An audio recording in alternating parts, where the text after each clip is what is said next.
ये आज भारत ने पाकिस्तान को सार्क देशों के बीच पूरी तरह से हाशिए पर ला दिया। हम पास पास तो हैं पर साथ साथ नहीं, लेकिन प्राइम टाइम में हम साथ साथ हैं और पास पास भी हैं। हमारे साथ से प्रभात झा जी थोड़े से दूर हैं, लेकिन संजय निरुपम हैं, कांग्रेस के प्रवक्ता।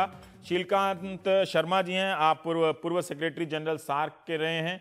और विनोद शर्मा जी हैं, पॉलिटिकल एडिटर हिंदुस्तान टाइम्स, आप सार्क के पत्रकारों की मंडली से भी जुड़े रहे हैं।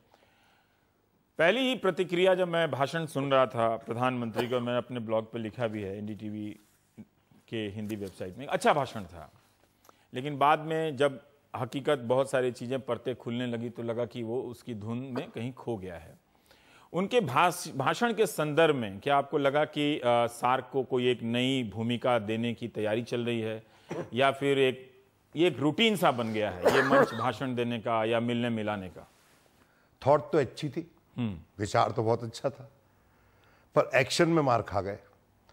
5 जनवरी 2002 वही काठमांडू और वही भारत और पाकिस्तान पर प्रोटैगनिस्ट उस वक्त जो मेन प्लेयर्स थे वो मुशर्रफ और अटल बिहारी वाजपेयी, और उस वक्त भी बहुत टेंशन थी हमारे दोनों मुल्कों में।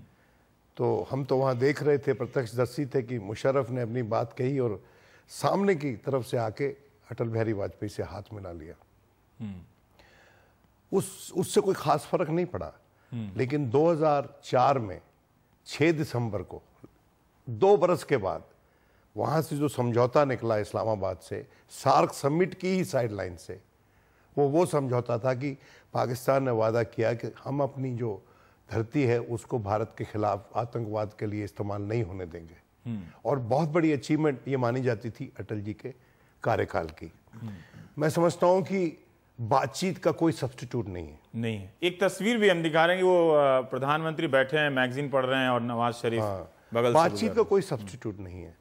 और जो सार्क समुदाय है वो हमेशा से उसमें जो भारत और पाकिस्तान के ताल्लुकात हैं जो ठीक नहीं रहे कभी, वही आड़े आते हैं। वरना अभी तक ये ग्रुपिंग जो है मैं समझता हूं चल निकली होती, क्योंकि हमारी इकोनॉमीज इतनी इंटरडिपेंडेंट हैं। और मुझे याद है कि एक बार श्याम सरन ने एक स्पीच दी थी, फॉरेन सेक्रेटरी थे उन दिनों, और उस स्पीच का लुब्बो-लुआब ये था रवीश कि भारत की इकोनॉमी को India's growing economy should not be treated as a threat, but as an opportunity by its neighbors.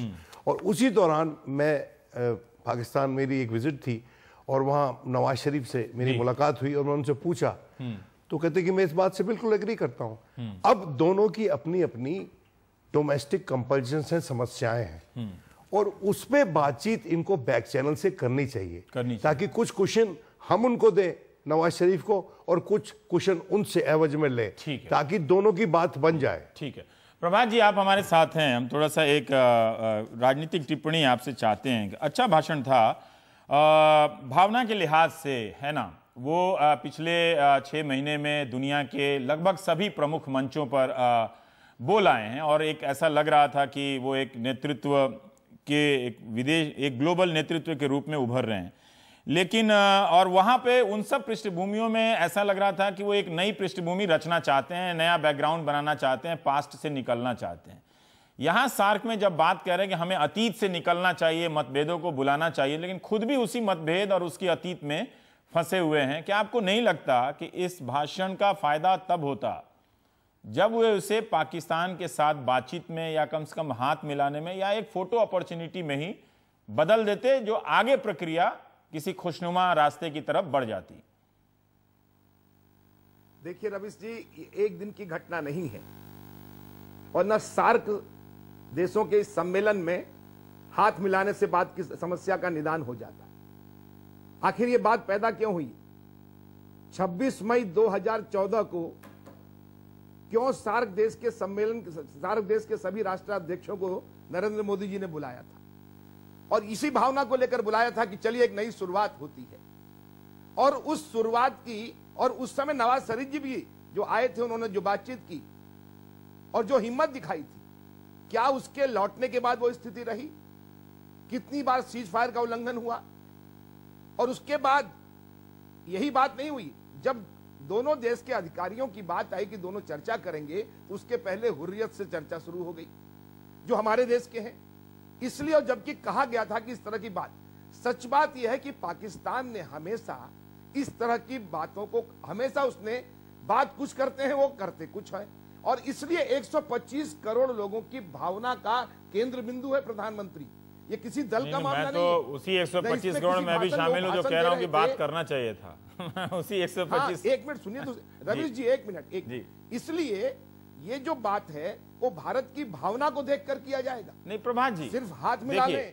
उनके भाषण को अगर आप ध्यान से सुने तो ऐसा लगेगा कि वो एक नई प्रस्तावना दे रहे हैं। हालांकि सहयोग, शांति, समृद्धि की मिलीजुली बातें पहले के भी राष्ट्राध्यक्ष उसी तरह से करते रहे, लेकिन फिर भी एक नए तेवर के साथ बात कर रहे हैं।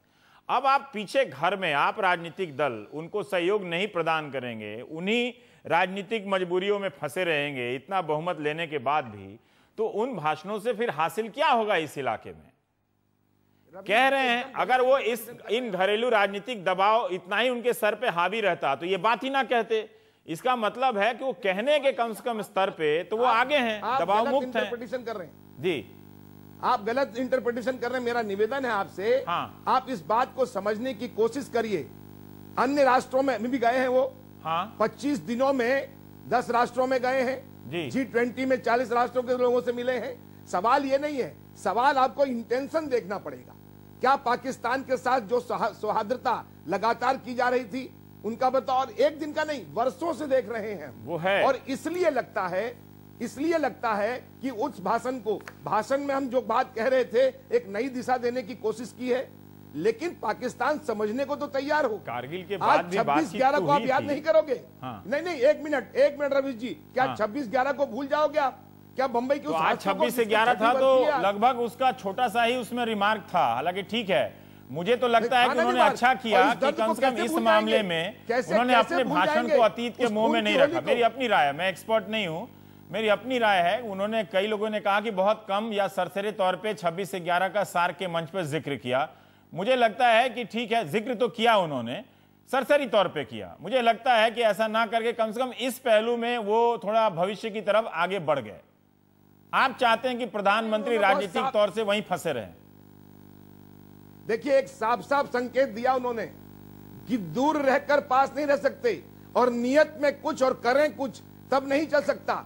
हम जब अच्छे संबंधों को आगाज करते हैं, आवाज देते हैं, तो नियत बहुत साफ होनी चाहिए। और मेरा अपना स्पष्ट मानना है, नरेंद्र मोदी जी ने विश्व को संदेश दिया था कि मैं पाकिस्तान के साथ, हमारा सौहार्दता का वातावरण, एक नई शुरुआत हम करने जा रहे हैं, और यह उन्होंने अपने शपथ समारोह के दिन से ही शुरुआत की थी। लेकिन जो हमेशा की तरह पाकिस्तान बाज नहीं आता है, और ये इस देश का एक एक नागरिक जानता है। तो अब ये तय हो गया है कि अब वहां जब तक मंच पर हाथ मिला लीजिए, तो फिर कैसे होगा? फिर वो खुद ही कह रहे हैं कि भाई जो पंजाब से माल जाता है वो उस पाकिस्तान के पंजाब में 11 गुना दूरी तय करता है, 4 गुना महंगा हो जाता है।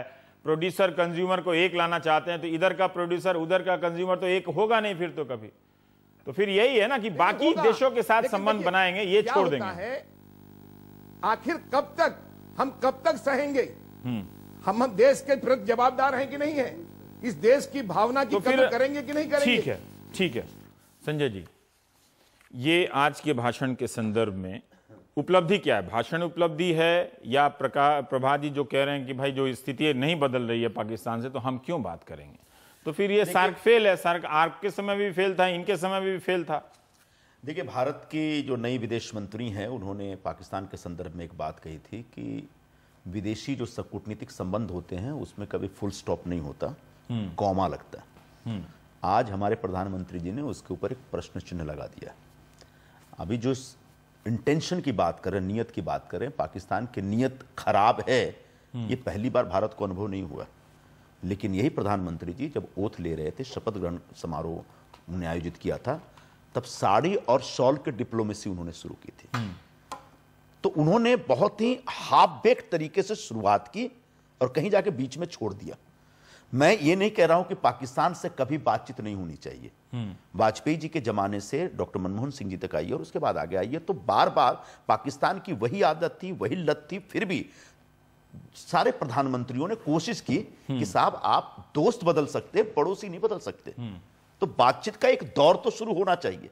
हाँ, ये वो सही दौर है कि नहीं। प्रधानमंत्री की एक नीति है कि अब बहुतों ने कोशिश कर ली, अब मैं इस रास्ते से चल के देखता हूं, तो नतीजा निकलता है। उनको मुबारक हो, ऐसी नीति है तो उनको मुबारक हो, लेकिन उनको याद रखना चाहिए उनके ही प्रधानमंत्री, उनके ही वरिष्ठ वाजपेयी जी का ये लाइन है कि आप दोस्त बदल सकते हैं, पड़ोसी नहीं बदल सकते। इसलिए कभी लाहौर गए, फिर कारगिल हुआ, फिर उनको आगरा बुलाया उन्होंने जनरल मुशर्रफ को।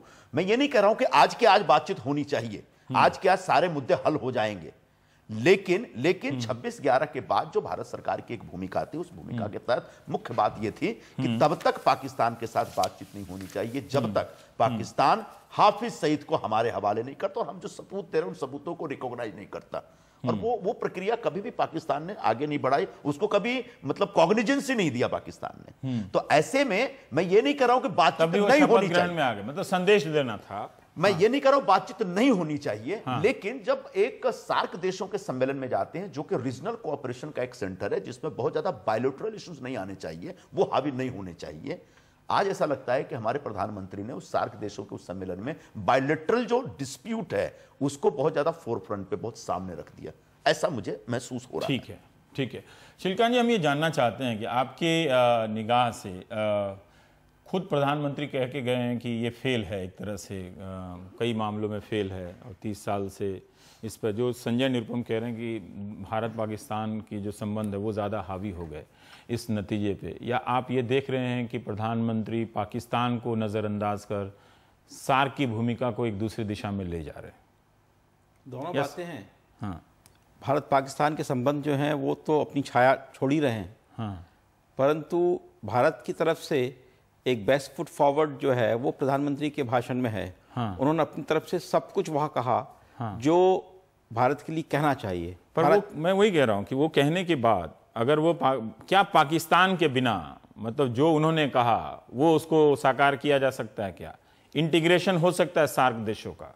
अब वो आज तो नहीं हो सकता, जो आज की जो परिस्थितियां हैं, क्योंकि वो एक स्पीड की भी बात कर रहे हैं कि हमारा जो यूथ है उसको एक स्पीड देना है, हमारा नहीं, इस रीजन के यूथ को एक स्पीड देना है जी। तो वो इस तरह से तो हो नहीं सकता कि आप सार्क सम्मेलन में आए और बातचीत हो गई और प्रॉब्लम हल हो गया। वो उसके पीछे भूमिका होती है, काफ़ी मेहनत करनी पड़ती है। जब उन्होंने शुरू किया था तो पर मुझे सबसे बड़ी आपत्ति इस पूरे डिस्कशन से यह है कि हो रहा है सार्क समिट और हम लोग बातचीत कर रहे हैं इंडिया पाकिस्तान की, नॉट फिर के वो वही तो है कि दो लोग ऐसे पढ़ रहे हैं कि जैसे दोनों को मिले नहीं, जब वो दो ही लोग ना मिले, बाकी वो सबसे मिल रहे हैं, एक दूसरे से नहीं मिल रहे हैं, उसको तो बात तो करेंगे। उस पर ध्यान दीजिए, जो मंच था हाँ, उसमें अल्फाबेटिकल रूप से बैठते हैं वो लोग। हाँ, तो जो होस्ट कंट्री है वो अशर करता है।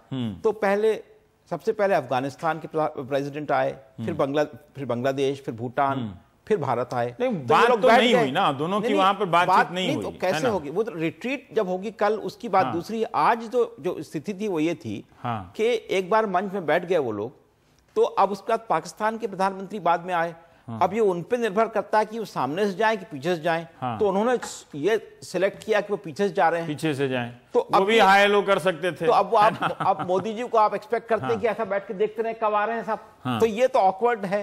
ठीक तो है। वो जो मंच पहले आप चलता रहा, मंच 2 दिनों तक ये चलता रहा कि अगर भारत की तरफ से निमंत्रण आएगा तो हम सोच सकते फिर हैं। मैं ये जानना चाहता हूँ कि ठीक है, वो उन्होंने एक तस्वीर है, वो तस्वीर कहती है उसकी भूमिका, उसकी बात में उसी से मैं सारा सवाल में उस फोटो को लेकर नहीं है। दोनों नहीं मिले, दोनों ने एक दूसरे के बारे में जिक्र नहीं किया, बिना एक दूसरे को एक गर्मजोशी दिखाए ये सार्क रीजन का कोई भी कॉपरेशन काम कर सकता है क्या?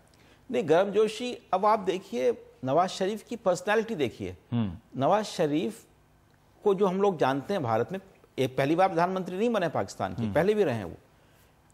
वो वार्म हार्टेड हैं जनरली, वो हमेशा गर्मजोशी से बात करते थे, लेकिन उन पर दबाव इतने हैं कि आप देखिए वो उनके चेहरे से एक बड़ी स्टिफनेस नजर आ रही है। तो फिर हमारे प्रधानमंत्री घरेलू राजनीति के दबाव में, वरना उनकी बात से तो लग रहा है कि वो तो दुश्मन से भी जाके हाथ मिला सकते हैं। किनसे? उनके भाषण में काफी उदारता है, कम से कम इस उदारता के सम्मान के नाते तो ये हम उम्मीद कर सकते थे कि वो एक ऐसी पहल कर सकते हैं।